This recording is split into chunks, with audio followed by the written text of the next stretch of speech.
સાબરકાંઠા જિલ્લાના મુસાફરોને રેલવે મંત્રાલય દ્વારા વધુ એક ભેટ મળી। અસારવા ચિત્તોડગઢ રેલ અગાઉ ડેમુ એન્જિન થકી કાર્યરત હતી, જેને મેમુ ટ્રેનમાં કન્વર્ટ કરી દેવાઈ છે।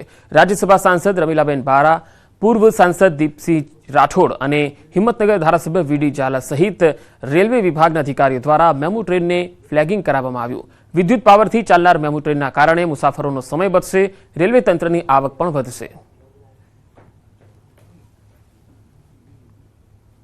गुजरात राज्यना हिम्मतनगर मुकामे असरवाथी चित्तोड़गढ़ राजस्थान ने जोड़ती एक सरस मजानी जे ट्रेन चालती हती, जे जूनी कांग्रेसना शासનમાં કોલસાથી ચાલતી હતી તે ઇલેક્ટ્રિકમાં કન્વર્ટ થઈને આજે એનો શુભારંભ કરવામાં આવ્યો છે અને આવનારા દિવસોમાં આ રેલવે ખૂબ સરળતાથી વહનમાં આપણે બોમ્બે, પૂના, દેશના ખૂણે ખૂણે જઈ શકીએ એવી વિનંતી સાથે આપના માધ્યમથી સરકારને આભાર માનું છું। જિલ્લા ચાલુ જે ટ્રેનો વર્ષોથી ચાલે છે એના બદલે એનું ગેજ પરિવર્તન કરી અને ઇલેક્ટ્રિક રેલવે લાઇનનું કામ જે લગભગ આપણા ઉદયપુર સુધીનું પૂરું થયું છે અને આ બાજુ ખેડબ્રહ્માનું પણ ઇલેક્ટ્રિફિકેશનનું કામ હાલ ચાલે છે।